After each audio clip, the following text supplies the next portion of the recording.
It all started when my electricity bill tripled. I thought it was an air conditioning problem until a neighbor sent me a photo. Karen, the president of the HOA, with an extension cord running straight from my power box to her garden. Look, I swear I try to keep my sanity in this condo. I pay my bills, cut the grass, take out the garbage on time, and I don't even complain when the kid from lot 23 decides to test out the car stereo at 2 in the morning playing Nickelback. But this woman, she's managed to get me down in a way that even my ex couldn't. And my ex left me for a personal trainer with a dolphin tattoo on his lower back. It all started with my electricity bill. I was sitting there sipping my instant coffee when I opened the email from the electricity company and almost let the liquid go down my nose. Almost $50. That's right, 500. As if I'd installed an amusement park in my backyard and fed the whole of Disney for a month. At the time I thought, it must be a mistake.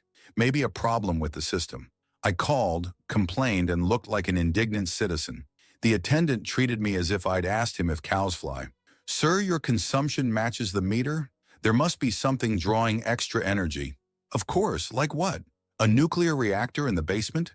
I spent the next few days like a noir detective, only without the charm and with deep circles under my eyes. I unplugged everything I could. I tested every socket. I turned off the water heater. I took a cold shower and still came out smelling like Tarzan from the suburbs. And the bill? It kept going up. That's when I heard the hum, the sound of a transformer whispering in my ear. Always at night, always around midnight. I went out into the yard in my underwear and sweatshirt with a flashlight in my hand, looking like a failed contestant on a survival reality show. I walked around the house, checked the lamppost, looked up at the sky for divine explanations. Nothing. Then a detail caught my eye. The grass near the fence on the side that led to our dear HOA president's house was different. Burnt. Like when the microwave explodes too much popcorn. And there, stuck in the ground, half disguised among the leaves, a wire. It wasn't mine. It couldn't be. It came out of my power box and crawled, sneaky as a neighborhood gossip group, straight into her garden. I stared at it for a good few minutes. It wasn't possible. She wouldn't look like that. She couldn't. But at the same time, of course it was. It was so like her. The woman who once knocked on all the neighbors' doors because someone had planted lavender in a non-standard pot. The next day I went there calmly, with the politeness of someone whose blood is already boiling and a smile as false as a politician's promise in an election year. I rang the doorbell. She appeared with the look of someone who has just smelled lavender. "Hi, neighbor. Is there a problem?" I just showed her the wire wrapped around my hand. She froze for half a second but recovered quickly. "Oh, that?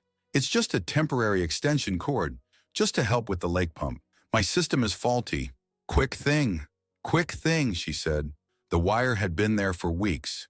"That's illegal," I said. "That's all." She laughed nervously, like someone who thinks her own stupidity is funny. "Imagine that. We're a community. We should help each other." Help in this case meant paying the electricity bill for her Zen garden, complete with artificial waterfall and mood lighting that looked like something out of a margarine commercial. That was the help she expected from me. I went home without saying another word, because at that moment I already knew what I was going to do. And look, I warned her from the start. I tried to be a peaceful citizen. But when someone connects their own house to my energy and still thinks they're doing me a favor, it's hard. Patience dissolves. That's when I decided to fight back. Not by shouting, not with a police report, but with creativity and a good old electric fence. Yes, my friend, if she wanted to connect with my energy, then let her feel the real energy, the real thing, the one that doesn't come from the electricity company, the one that comes straight from hell with the smell of burning wires. The night I decided to return, the kindness began like any other. Silence too strange for the neighborhood, the smell of burnt meat in the air, and the certainty that I was going to make history on that street. I spent the afternoon tinkering with the power box like a mad scientist, with a smile on my face and an aluminum cable in my hand. Every neighbor who passed by and saw me sweating in the yard thought I was installing something ecological, maybe a solar panel, an anti-spirit fence. I don't know. If they knew what it really was, they'd call SWAT. The electric fence was more symbolic than practical. It wasn't one of those farm fences that makes cows fly, but it gave a reasonable shock, enough to wake up any lost soul. I just made a small detour in the circuit. Small but creative. The woman wanted free energy? Fine. Only now, along with the energy, came a bonus. A 220-volt pulse in the ass every time she turned on the water pump. Everything was calculated. I timed the schedules, observed the patterns. Yes, she had patterns. Every evening, that garden sump pump would come on, along with the stage lighting that made her backyard look like a motel suite. All you had to do was wait, and it was exactly at 6:43 p.m. that it happened. I was sitting in the yard, beer in hand, watching life go by, when I heard the click. Her pump turned on. About 5 seconds of silence and suddenly a scream. A high-pitched, shrill scream mixed with swear words that would make even a sailor bless himself. "What the hell is that?" she shouted from the other side of the fence, her voice shaking. I stood there quietly, gazing at the universe in the orange sky, as if nothing had happened. I just sipped my beer, very slowly, because revenge served cold is good, but served with cold barley is even better. She ran in front of the house barefoot, wearing a patterned silk robe, and her hair looking like she'd stuck her finger in the socket. And, technically, she had. She kept running around the sidewalk, shouting that the house was cursed, that someone had sabotaged her electrical system, that this was domestic terrorism. Neighbors started coming over, attracted by the scandal. Some pretended to be worried. Others, like me, just watched. It was a real spectacle.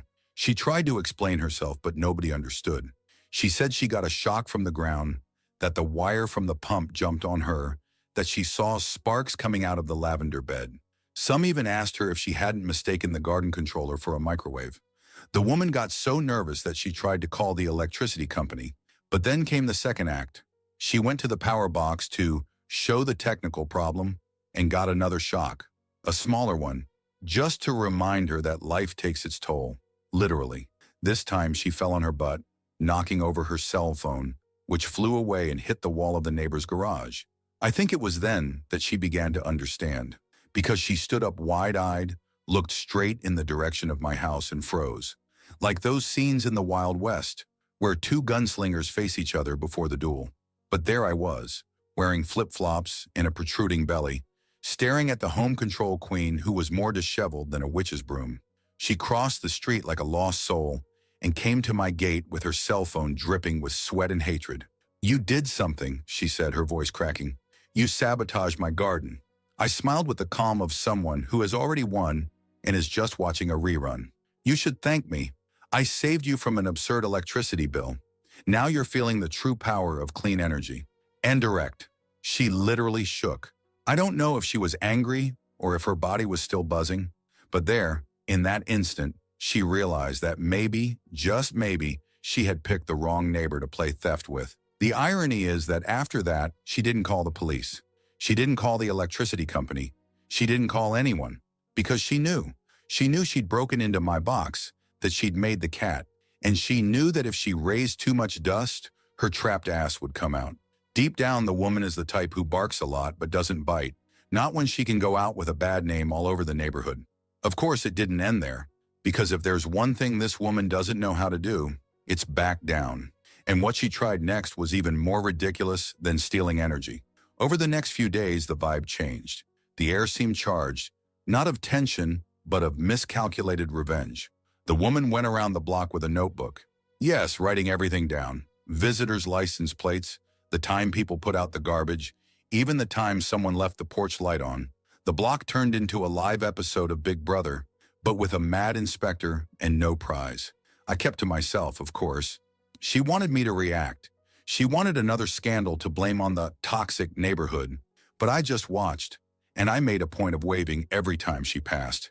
That cynical wave of someone who has already won and is just waiting for the next slip-up to clap. It was on a Tuesday morning that I realized the show was far from over.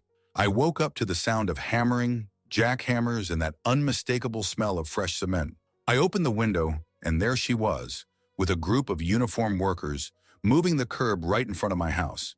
They were tearing up part of the sidewalk as if they were building a war trench. I went downstairs still in my pajamas, with no patience for this new episode of insanity, and went straight to talk to the team leader. The man was sweating profusely, looking like he regretted taking on the job. "What's going on here?" I asked. The guy looked at me with the eyes of a dog that has fallen off a moving truck. "They said it was work approved by the HOA. Landscaping of the common area, sir." "Common area," he said. "Do you know what she did?" She presented an updated map of the condominium where the strip of sidewalk by my house appeared as a community transition area. Basically, she forged a document saying that the sidewalk in front of my house belonged to the HOA and that it would now be renovated to include an interactive public garden. In other words, she wanted to plant decorative shrubs with "Keep It Clean" signs and, of course, an HOA surveillance camera pointed right at my door. I didn't know whether to laugh or call an exorcist. I went home, got the complete dossier on the property, yes, I have it, and called the notary's office to make sure the boundaries were still mine. They were. The attempted scam was so badly done that it was like something out of a Mexican soap opera. But the most disgusting detail came when I discovered that she had ordered a bench to be installed there. A bench in front of my house with a gold plaque, "Community Rest Area," courtesy of the HOA. She wanted people sitting in front of my house, watching, circling, taking pictures, turning my private space into a tourist spot, all for revenge. And of course, she showed up every day to check on the progress of the work in that floral dress and giant sunglasses, pretending to be some kind of urban supervisor. She walked in circles, pointed at things, gave orders to the masons as if she were renovating the Louvre. There was a moment when she looked straight at my security camera and smiled. A cold smile, the kind that says, "This war is just beginning." But she made a mistake. A classic mistake for any aspiring condominium dictator. She underestimated how much I like chaos. Because from that moment on, I gave up diplomacy. And I started planning my response. I went straight to the archive where I keep the recordings from the external cameras. I took the videos of her breaking into my yard, connecting the cables while hiding in the bushes, manipulating the circuit breaker with a purple, yes, purple, screwdriver. I cut out the clearest parts, added subtitles, and made everything very didactic. Then I made a USB stick decorated with the cover of an old DVD, Karen, the Shock Saga. With this treat in hand, I knocked on the door of the HOA vice president. He was a grouchy old man, a bit paranoid, but he hated her very much. I handed over the pen drive, wished him good luck, and left without much explanation. 2 hours later, the neighborhood WhatsApp group exploded. The videos ended up there, along with a sequence of prints showing the attempted forgery of the sidewalk map. And then, my friend, then the collapse. People who never said good morning to me started sending me applause emoji. There were neighbors sending me stickers with a lightning bolt and the phrase "reality shock." Karen, she disappeared for 3 days. One Thursday morning, while I was quietly pruning my hedge, a guy in a cheap suit and leather briefcase appeared. He looked like a bus station health insurance salesman. He asked my name, confirmed my address, and handed me a notice. Cute, with a court seal and everything. Guess who it was from? That's right, her. The woman was suing me for attempted murder. That's what you read. Attempted murder. She claimed that I deliberately tampered with a power system with the intent of causing serious injury to a member of the local association. You wrote that as if I had built a bear trap in the backyard. The icing? I was asking for compensation for physical, moral, and aesthetic damages. Aesthetic, as if the shock had made her uglier, which was practically impossible without special effects. My first reaction was to laugh. Laugh out loud. A belly laugh, the kind that makes you lean on the doorframe. Then came indignation, not out of fear, because the action had no basis in fact, but because of the audacity of trying to distort the whole situation when I had videos, witnesses, proof that she had clandestinely connected to my energy. I left the paper on top of the fridge and went to have a quiet coffee. But deep down, I was already preparing a counterattack. If she wanted to play dirty, I was going to play with class. And with proof. On the day of the preliminary hearing, she appeared in court dressed in white, as if she were the neighborhood's wronged virgin. Her lawyer was a sweaty guy who looked like he'd studied law from a textbook. He came with a ready-made speech, full of drama. He said that she had been the victim of an electrical ambush, that I had installed lethal traps, and that it was all the result of a personal conflict aggravated by the defendant's hostile practices. The judge, a bored-looking man who had seen it all, just shook his head, and then it was my turn. I handed over the pen drive with the videos of the illegal connection, of the workaround coming out of my box straight into her garden, of her manipulating wires with a cynical face that looked more like a villain from a Mexican soap opera. I showed prints of the electricity bill before and after, And I ended with the glorious video of her getting shocked and screaming, "Son of a bitch," as she rolled on the floor. The video elicited a muffled cough from the judge, who pretended to wheeze to disguise his laughter. Her lawyer tried to counter-argue. He said that she was desperate because of an electrical leak and that the wire could have been put in by mistake by an inattentive technician. The judge then asked if she had hired a technician. Silence. He asked if she had permission to tamper with my installation. More silence. He asked why the cables were hidden under the fence with brown insulating tape. She choked on her own saliva. The judge took a deep breath, folded his hands on the table and said, with the patience of someone who was already losing faith in humanity, that this case was a desperate attempt to manipulate the judicial system. He scolded the lawyer, lectured him on ethics, and finally announced that the lawsuit had been dismissed for lack of grounds. But he didn't stop there. She ordered her to pay the costs of the case and also to reimburse me for the undue increase in my electricity bill, with interest. When the hammer came down, she collapsed. Literally, she collapsed in tears, sobbing as if she had been sentenced to life imprisonment. She left the courtroom hugging her lawyer, who tried to console her with pats on the back, seemingly more concerned with making sure his fee was paid than with his client. On the way out, I bumped into her in the parking lot. She looked at me with a mixture of hatred and despair. I just gave her that little smile at the corner of my mouth, the same one she gave when she passed by handing out HOA rules, as if they were royal decrees. She didn't say anything. She just turned her face away and got into her car, driving away as if she were fleeing a robbery. And that's when I knew. It's over. The reign was over. In the days that followed, her aura waned. She stopped touring the neighborhood, stopped sending emails with new regulations. The neighbors themselves began to comment, with gusto, "The president's a bit gone, isn't she? And did you see that there was no newsletter this month?" The HOA group fell silent. A delicious silence. Peace. A month later, I received a letter. It was her resignation from the HOA presidency, without ceremony, no explanation, just a simple sheet of paper with shaky handwriting saying that she was stepping down to take care of her mental and emotional health. And that's how it all ended, with a shock, a lawsuit, a public defeat, and the definitive downfall of the monarch of the Zen garden. And what about the electric fence?